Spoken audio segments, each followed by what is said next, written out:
प्यार किसी और से हो और शादी किसी और से हो जाए तो जिंदगी नर्क सी लगने लगती है। और ऐसा ही हाल मुक्ता का भी था। मुक्ता को प्यार किसी और से था और आज वो विदा किसी और के साथ हो रही थी। मुक्ता का दिल तो जैसे धड़कना ही भूल गया था और सांस लेने के बावजूद भी मुक्ता को बहुत ही ज्यादा घुटन महसूस हो रही थी। मुक्ता बहुत ही जल्द इस रिश्ते से छुटकारा पाना चाहती थी और उसने तो सोच लिया था कि वो इस शादी को 4 दिन से ज्यादा नहीं निभाएगी। लेकिन मुक्ता कहाँ जानती थी कि ऊपर बैठे भगवान ने उसकी किस्मत में क्या लिख रखा है। मुक्ता प्यार तो अविनाश से करती थी, लेकिन उसके पापा ने जबरदस्ती उसका रिश्ता अपने दोस्त के बेटे किशन के साथ तय कर दिया था। मुक्ता इस रिश्ते के लिए बिल्कुल भी तैयार नहीं थी, लेकिन उसके पापा ने उसे इस रिश्ते से जुड़े इतने फायदे बताए जिसे सुनकर तो वो हैरान ही रह गई थी।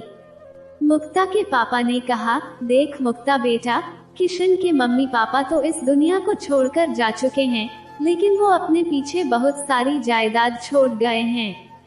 किशन तो वैसे भी जाहिल गवार है और उसे तो किसी भी चीज के बारे में कोई जानकारी नहीं है। तू मौका देखकर जायदाद के पेपर्स पर किशन का अंगूठा लगवा लेना, फिर मैं खुद ही तेरा तलाक करवा दूंगा और फिर तू जिससे कहेगी मैं उसी से तेरी शादी करवा दूंगा। देख बेटा, जब किशन की जमीन जायदाद तेरे नाम हो जाएगी, फिर तो कोई भी तुझसे शादी करने के लिए राजी हो जाएगा। अपने पापा की ये बात सुनकर मुक्ता हैरान रह गई, क्योंकि वो तो सोच भी नहीं सकती थी कि उसके पापा इतनी दूर की सोचकर उसकी जिंदगी का ऐसा अजीब फैसला लेंगे। मुक्ता को रुपए पैसे और जायदाद में कोई दिलचस्पी नहीं थी, इसलिए उसके पापा की ये लालच उसे किशन की तरफ अट्रैक्ट ना कर सकी। मुक्ता तो एक अच्छी जिंदगी जीना चाहती थी और उसे अपनी जिंदगी में बस अविनाश का साथ चाहिए था। इसके अलावा मुक्ता की और कोई ख्वाहिश नहीं थी। और फिर मुक्ता को ये भी यकीन था कि अविनाश कभी तलाकशुदा औरत से शादी नहीं करेगा, क्योंकि वो तो मुक्ता को लेकर वैसे ही बहुत ज्यादा सीरियस था। इसलिए मुक्ता ने अविनाश को फोन पर सारी बात बता दी कि उसके पापा उससे क्या करवाना चाहते हैं। और फिर मुक्ता ने अविनाश से ये भी कहा, अविनाश प्लीज तुम जल्दी से मेरे घर अपना रिश्ता लेकर आ जाओ और मुझसे शादी करके मुझे यहाँ से ले जाओ। क्योंकि मुक्ता को ये भी डर था कि कहीं उसके पापा जबरदस्ती अपना फैसला उस पर ना थोप दें। मुक्ता की बात सुनकर अविनाश कुछ देर तक सोचता रहा और फिर कहने लगा, मुक्ता वैसे तुम्हारे पापा बात तो बिल्कुल सही कह रहे हैं। देखो मुक्ता, मैं तुम्हें दुनिया की हर खुशी देना चाहता हूँ, लेकिन मेरी एक बहुत ही मामूली सी नौकरी है और ऊपर से घर के हालात भी कुछ ठीक नहीं हैं। अगर तुम चाहती हो कि तुम्हारे सारे सपने पूरे हो जाएं, तो तुम्हें किशन से शादी कर लेनी चाहिए। और फिर जब तुम किशन की जायदाद अपने नाम करवा कर उससे तलाक ले लोगी, तो उसके बाद मैं तुमसे शादी कर लूंगा। अविनाश की बातें सुनकर तो मुक्ता दंग रह गई थी, क्योंकि मुक्ता ने तो सोचा था कि ये सब कुछ सुनने के बाद अविनाश गुस्सा हो जाएगा और रिश्ता भेजने की बात करेगा और जल्द से जल्द शादी का इंतजाम करेगा। लेकिन अविनाश तो मुक्ता के पापा की जुबान ही बोलने लगा था। मुक्ता को तो यही समझ नहीं आ रहा था कि अविनाश ऐसी बातें क्यों कर रहा था, क्योंकि मुक्ता की तो कभी कोई बड़ी ख्वाहिश नहीं रही थी और न ही मुक्ता ने अविनाश से कभी कोई बंगला या गाड़ी मांगा था। मुक्ता तो अविनाश के साथ उसके छोटे से घर में रहने को भी तैयार थी, लेकिन अविनाश तो ना जाने किन ख्वाहिशों की बात कर रहा था। अविनाश की बात सुनने के बाद जब मुक्ता काफी देर तक कुछ नहीं बोली, तो अविनाश कहने लगा, होश में आओ मुक्ता, इस दुनिया में जीने के लिए और अपनी इच्छाओं को पूरा करने के लिए पैसों की जरूरत होती है, लेकिन मेरे साथ तो मेरा इतना बड़ा परिवार है और मेरी ही नौकरी से पूरा घर चलता है, तो मैं तुम्हारे सारे अरमानों को और ख्वाहिशों को पूरा नहीं कर पाऊंगा। इसलिए जब तुम अपने साथ कुछ पैसे लेकर आओगी, तो हम दोनों भी चैन की जिंदगी जी सकेंगे। मैं भी अपनी बहनों की जल्द से जल्द शादी कर दूंगा और फिर इस घर में बस मैं और तुम रह जाएंगे और एक सुकून से भरी जिंदगी गुजारेंगे। अगर मैं तुमसे अभी शादी कर लेता हूँ तो मेरी पूरी जिंदगी अपनी बहनों की शादी करने में ही निकल जाएगी और हमारी अपनी कोई जिंदगी ही नहीं रहेगी। मुक्ता हैरत से अविनाश की बातें सुन रही थी, क्योंकि आज से पहले अविनाश ने ऐसा कभी कुछ भी नहीं कहा था और न ही कभी ये कहा था कि उसकी बहनों की शादी की जिम्मेदारी सिर्फ उसके अकेले के कंधों पर है। लेकिन आज पता नहीं अविनाश कौन कौन सी जिम्मेदारियां गिनवा रहा था। अविनाश ने मुक्ता को किशन से शादी करने की इजाजत दे दी और साथ में ये भी कहा, मुक्ता तुम शादी के बाद किशन से कोई रिश्ता मत रखना। किशन तो गांव का जाहिल गवार लड़का है, तुम उसे नींद की गोलियां देकर सुलाते रहना और फिर जब प्रॉपर्टी अपने नाम करवा लो तब उससे तलाक ले लेना। इस तरह से तुम्हें भी कोई परेशानी नहीं होगी और मुझे भी तुम्हारी शादी से कोई प्रॉब्लम नहीं होगी। अविनाश ने तो किशन को इस्तेमाल करने के सारे उपाय खुद ही ढूंढ लिए थे, लेकिन सच तो ये था कि मुक्ता किसी भी कीमत पर किशन से शादी नहीं करना चाहती थी, क्योंकि मुक्ता अविनाश से सच्चा प्यार करती थी। लेकिन जब खुद अविनाश को ही इस बात से कोई ऐतराज नहीं था, तो फिर मुक्ता क्या कर सकती थी भला। मुक्ता ने अपने दिल पर पत्थर रखकर अपने पापा को किशन से शादी के लिए हाँ कर दी और उसके पापा ने भी तुरंत ही रिश्ते की बात करने के लिए किशन को अपने घर बुला लिया। किशन सच में एक जाहिल गवार किस्म का लड़का था और वो हर वक्त मुक्ता के आगे पीछे ही घूमता रहता था।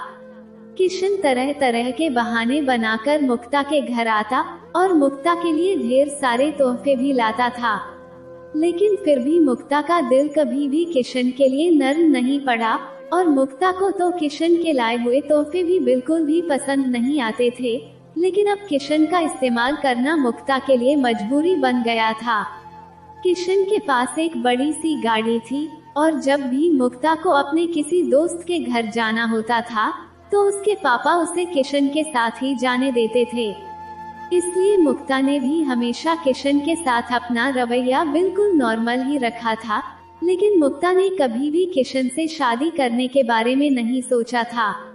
किशन का परिवार पहले गांव में रहता था और गांव में उनकी बहुत सारी जमीनें थी, लेकिन किशन के माँ बाप चाहते थे कि किशन पढ़ लिख कर खूब आगे बढ़े, इसलिए वो लोग गांव से शहर आ गए थे और उसी वक्त किशन के पापा और मुक्ता के पापा के बीच गहरी दोस्ती हो गई थी।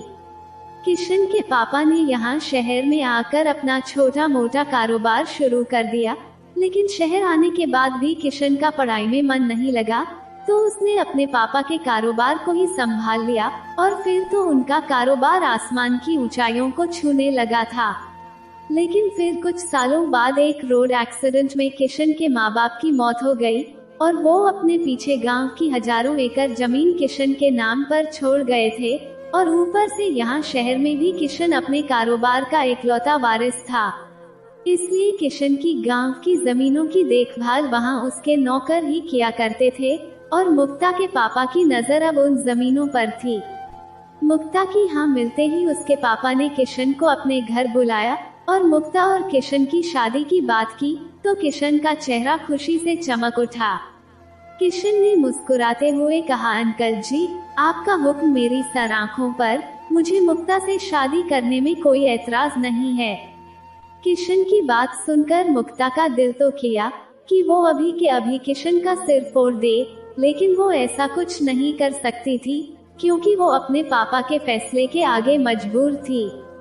मुक्ता के पापा ने जल्दी शादी करने पर जोर दिया तो किशन भी बहुत राजी हो गया था और फिर जब मुक्ता के पापा ने शादी की तैयारियां शुरू की तो किशन ने मुक्ता के पापा के हाथ में 1 लाख रुपए रखे और कहने लगा, अंकल जी आपको इन पैसों से सिर्फ मुक्ता की शादी का जोड़ा ही खरीदना है, बाकी सब कुछ तो मैं खुद ही खरीद लूंगा और मुक्ता के लिए अपना पूरा घर भी नए तरीके से सेट करवा दूंगा। 1 लाख रुपए देखकर मुक्ता के पापा तो बहुत खुश हो गए और कहने लगे, ठीक है बेटा जैसी तुम्हारी मर्जी। और फिर मुक्ता के पापा ने किशन से वो 1 लाख रुपए ले लिए। उस 1 लाख रुपए से मुक्ता के पापा ने मुक्ता की शादी का जोड़ा खरीदा और मुक्ता का शादी का जोड़ा तो बहुत ही खूबसूरत और प्यारा था, बिल्कुल वैसा ही जैसा कि मुक्ता ने अपने सपने में देखा था। लेकिन अफसोस की बात ये थी कि मुक्ता दुल्हन तो बन रही थी, मगर अविनाश के लिए नहीं बल्कि किशन के लिए, और यही बात मुक्ता को बहुत दुखी कर रही थी। मुक्ता ने तो सोचा था कि वो किशन को अपने इशारों पर नचाकर 2-4 दिनों में ही उससे जमीन के कागजात पर अंगूठा लगवा लेगी और फिर उससे तलाक लेकर वापस अपने घर आ जाएगी। मुक्ता ने तो अपने पापा से ये तक कह दिया था, पापा प्लीज आप तलाक के कागजात तैयार करवा लेना, मैं ज्यादा दिनों तक किशन के साथ नहीं रह सकती। शादी से 2 दिन पहले किशन मुक्ता के घर आया और उसने मुक्ता के पापा से मुक्ता को अपने साथ ले जाने की इजाजत मांगी, तो मुक्ता के पापा ने भी मुक्ता से पूछे बिना ही उसे इजाजत दे दी। लेकिन मुक्ता किशन के साथ कहीं नहीं जाना चाहती थी, इसलिए मुक्ता ने हैरत से पूछा, किशन कहाँ ले जा रहे हो मुझे? तो किशन ने मुक्ता के सवाल का कोई जवाब नहीं दिया, लेकिन फिर भी मुक्ता को मजबूरन उसकी गाड़ी में बैठना पड़ा। किशन मुक्ता को शहर की सबसे बड़ी ज्वेलर्स की दुकान पर ले गया और कहने लगा, मुक्ता मैं मुंह दिखाई में तुम्हें तुम्हारी पसंद का तोहफा देना चाहता हूँ, इसलिए तुम यहाँ से अपनी मुंह दिखाई का तोहफा खुद ही पसंद कर लो। इतना कहकर किशन ने मुक्ता को कुर्सी पर बैठा दिया और खुद मुक्ता को प्यार भरी नजरों से देखने लगा।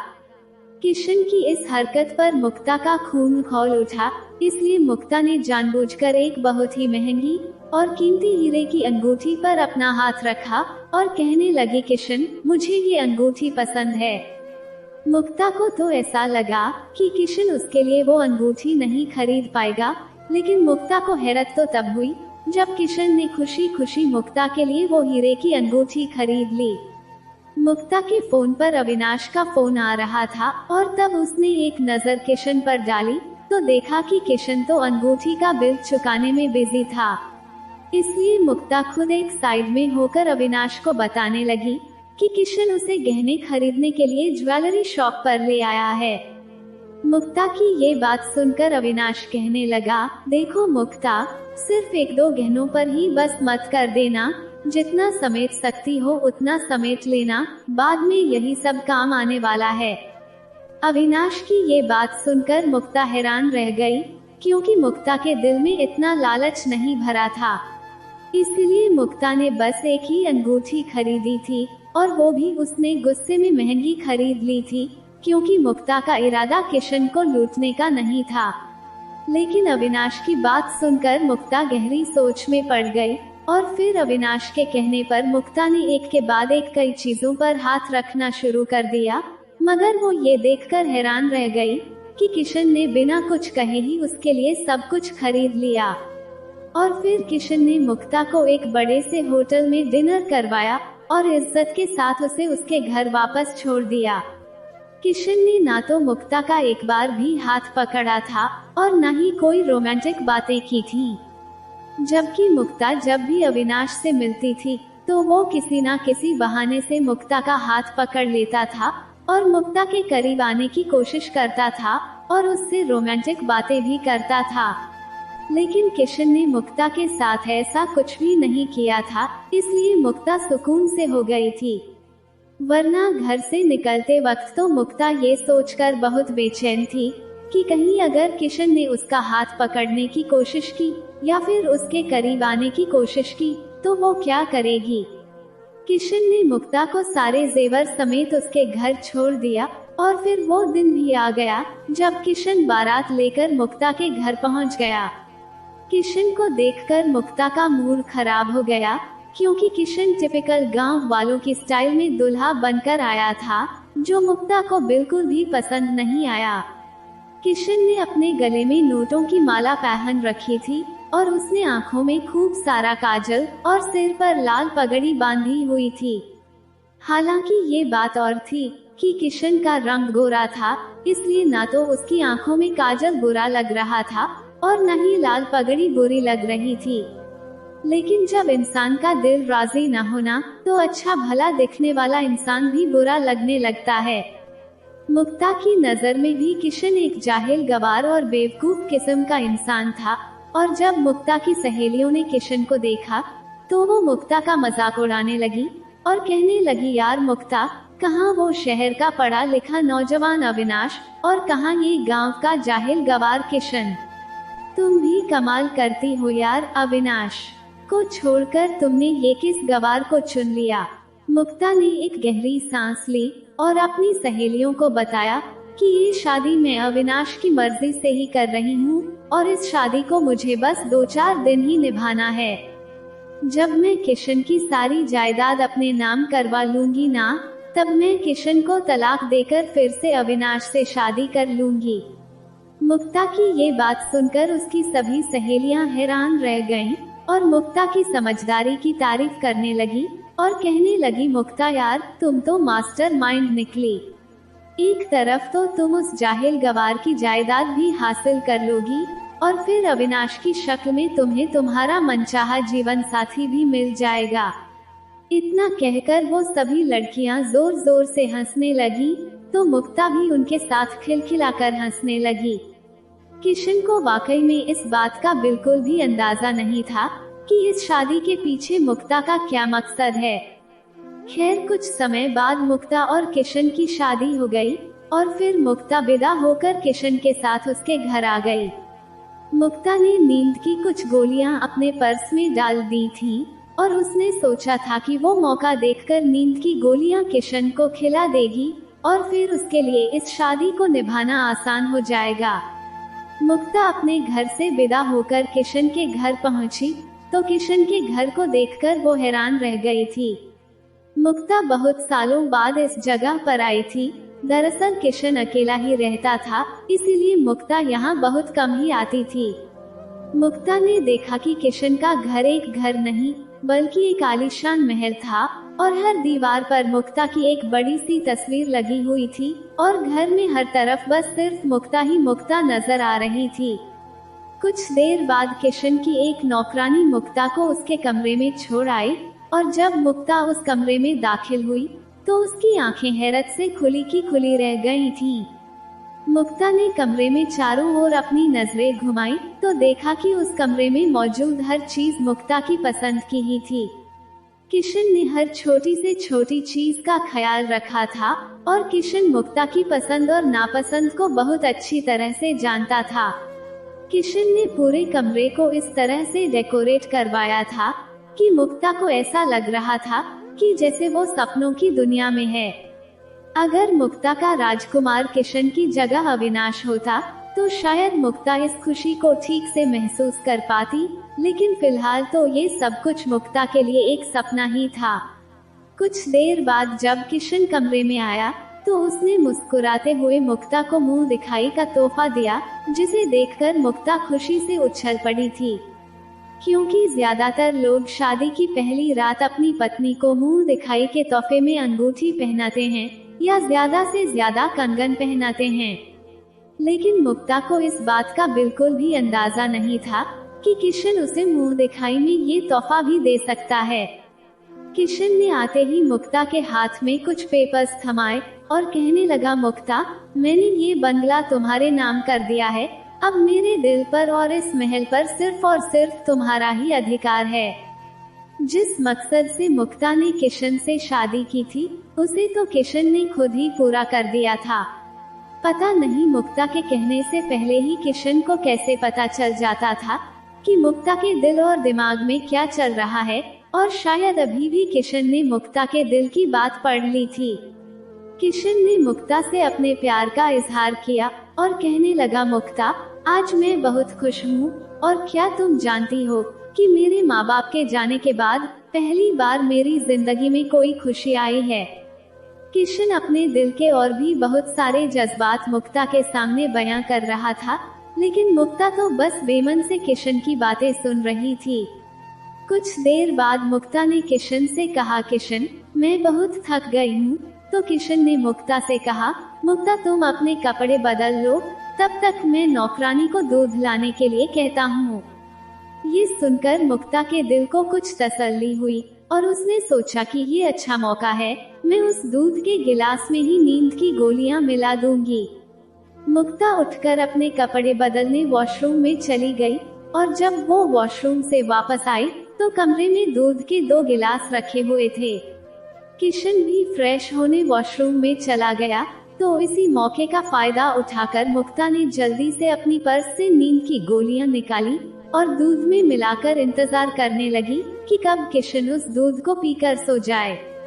उस रात का हर एक पल मुक्ता के लिए बहुत ही मुश्किल भरा था, लेकिन फिर कुछ देर बाद जब किशन फ्रेश होकर वॉशरूम से बाहर आया, तो उसने दूध का गिलास उठाया और अपने होठों से लगा लिया। किशन घूंट घूंट करके दूध पीने लगा और ये देखकर मुक्ता के दिल में अंदर तक सुकून उतर रहा था, क्योंकि मुक्ता को यकीन था कि अभी थोड़ी ही देर में किशन गहरी नींद में सो जाएगा।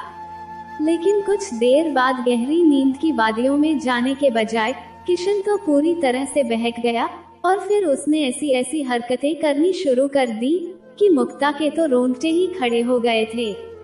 किशन पूरी तरह से बेकाबू हो चुका था और मुक्ता के पास भी ऐसा कोई रास्ता नहीं था कि वो खुद को किशन से दूर कर पाती।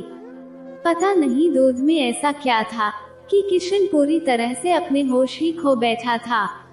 मुक्ता ने किशन को खुद से दूर करने की बहुत कोशिश की, लेकिन वो जाहिल गंवार भी था तो एक मर्द ही ना, इसलिए मुक्ता की उसे खुद से दूर करने की सारी कोशिशें नाकाम हो गईं और फिर किशन ने मुक्ता से जबरदस्ती अपने सारे अधिकार वसूल कर लिए। पूरी रात मुक्ता की आंखों से लगातार आंसू बहते रहे, क्योंकि अविनाश ने मुक्ता को कड़े शब्दों में वार्निंग दी थी कि वो किशन से कोई भी रिश्ता नहीं रखेगी।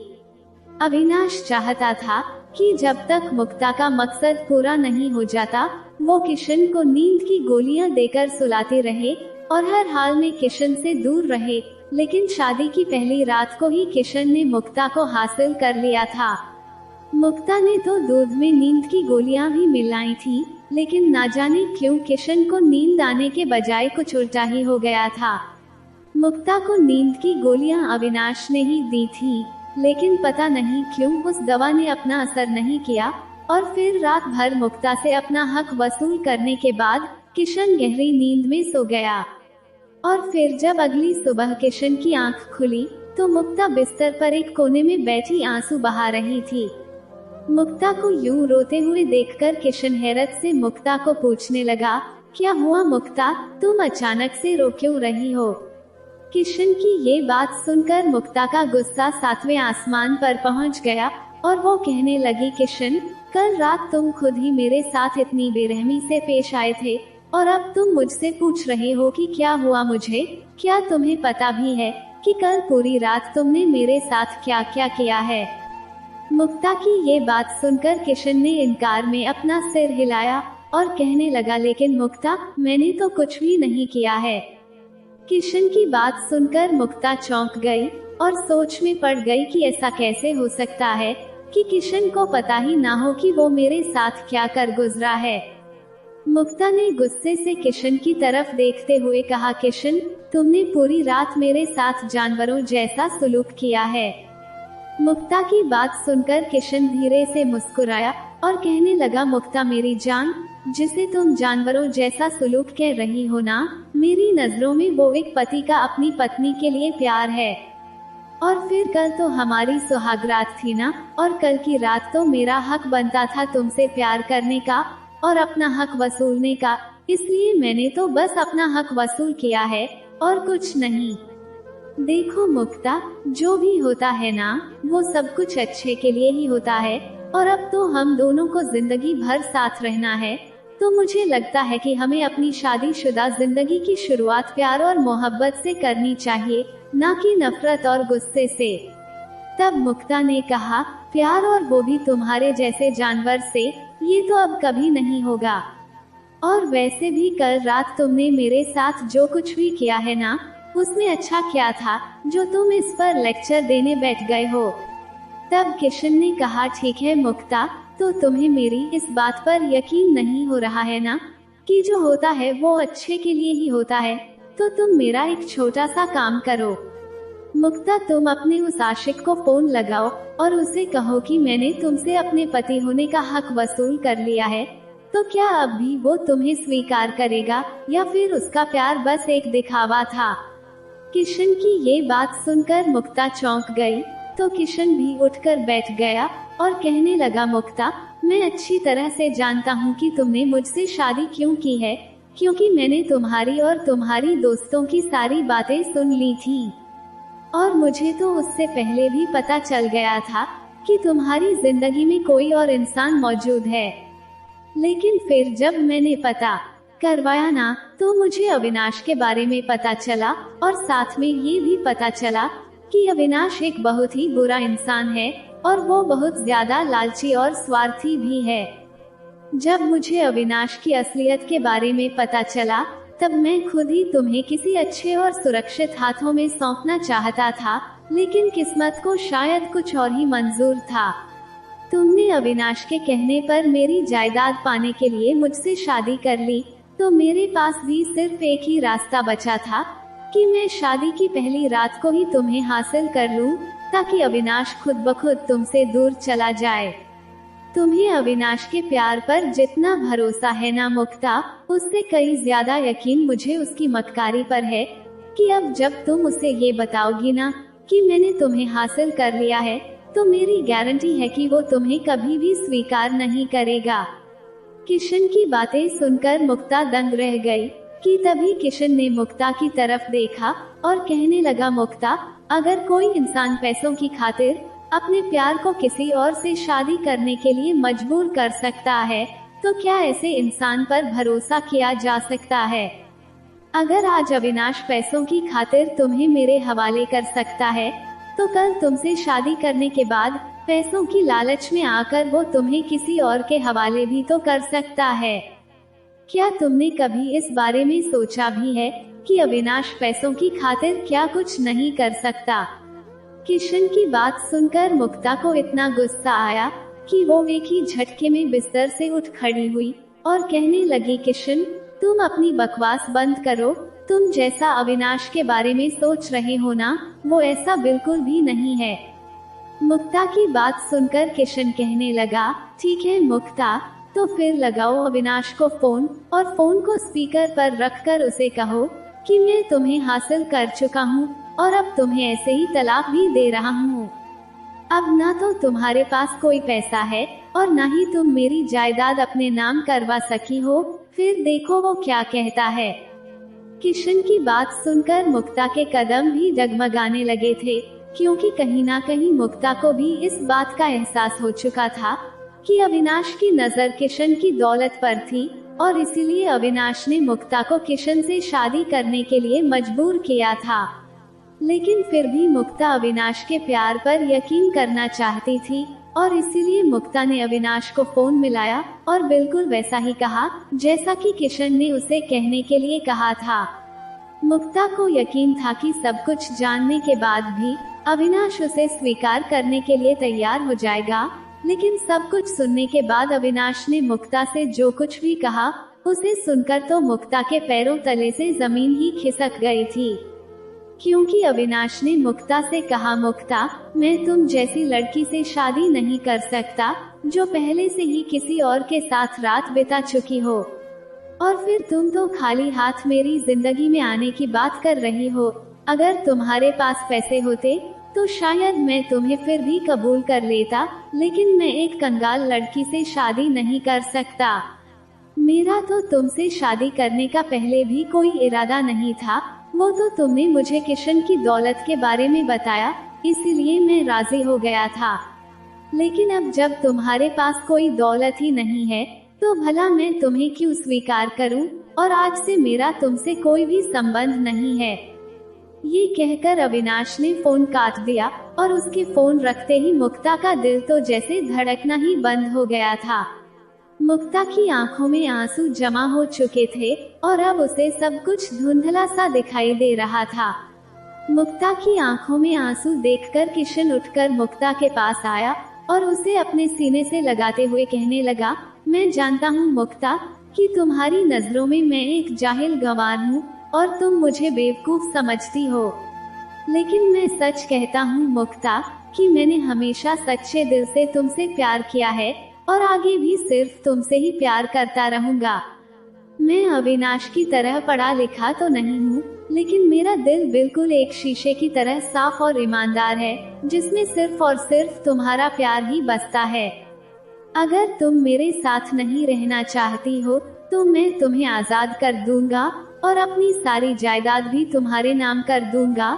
लेकिन इतना याद रखना मुक्ता, कि इस दुनिया का कोई भी इंसान तुम्हें मुझसे ज्यादा प्यार नहीं कर पाएगा।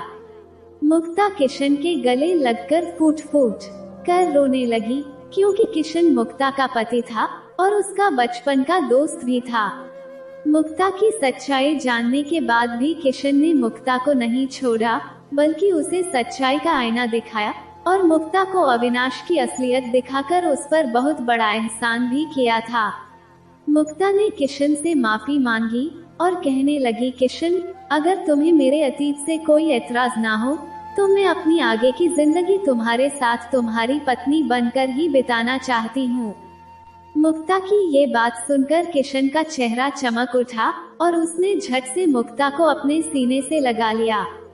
और फिर जब मुक्ता ने नींद की गोलियों के बारे में पूछा, तो किशन ने मुक्ता से कहा, मुक्ता, मुझे तो पहले से ही पता था कि तुम दूध में नींद की गोलियां मिलाने वाली हो। इसलिए जब तुम फ्रेश होने के लिए वॉशरूम में गई, तो मैंने वो दवाई बदल दी थी और नींद की गोलियों को निकालकर ताकत की दवा तुम्हारे बैग में रख दी थी। किशन की बात सुनकर मुक्ता शर्मिंदा हो गई और उसने एक बार फिर से किशन से हाथ जोड़कर माफी मांगी। तब किशन ने मुक्ता का हाथ पकड़कर अपने होठों से लगा लिया और कहने लगा, मुक्ता, तुम्हें मुझसे माफी मांगने की कोई जरूरत नहीं है। तुम तो मेरे लिए आज भी मेरी वही मुक्कू हो, जिसके सपने मैं बचपन से ही देखता आ रहा था। मुक्ता की सच्चाई जानने के बाद भी किशन ने ना तो मुक्ता को कभी कोई ताना मारा और न ही कभी कोई ऐसी बात की जिससे कि मुक्ता को किशन से अपनी नजरें मिलाने में कोई शर्म महसूस होती। किशन ने तो मुक्ता से बेइंतहा प्यार किया था और उसने इस बात को साबित कर दिया था कि जो इंसान सच्चा प्यार करता है ना, वो अपने प्यार की हर गलती को माफ कर देता है। आने वाले कुछ दिनों में ही किशन ने मुक्ता पर इतना प्यार बरसाया कि उसके प्यार को देखकर मुक्ता खुद भी हैरान रह गई थी। किशन न केवल मुक्ता से प्यार करता था, बल्कि वो मुक्ता की इज्जत भी करता था और उसकी कदर भी करता था, और हर औरत यही तो चाहती है। मुक्ता ने अपने पापा से भी साफ शब्दों में कह दिया कि वो किशन के साथ बहुत खुश है और अब वो किशन से तलाक नहीं लेना चाहती। दरअसल मुक्ता के पापा ने उसकी और किशन की शादी इसलिए करवाई थी क्योंकि उन्हें कारोबार में काफी नुकसान हो चुका था और वो किशन की जमीन हासिल करके अपने उस नुकसान की भरपाई करना चाहते थे। और फिर जब ये बात मुक्ता ने किशन को बताई, तो किशन ने खुद ही मुक्ता के पापा की बहुत मदद की और उनका कारोबार फिर से खड़ा कर दिया। किशन की ऐसी दरियादिली देखकर मुक्ता के पापा भी बहुत शर्मिंदा हुए थे और उन्होंने भी किशन से अपने किए की माफी मांग ली।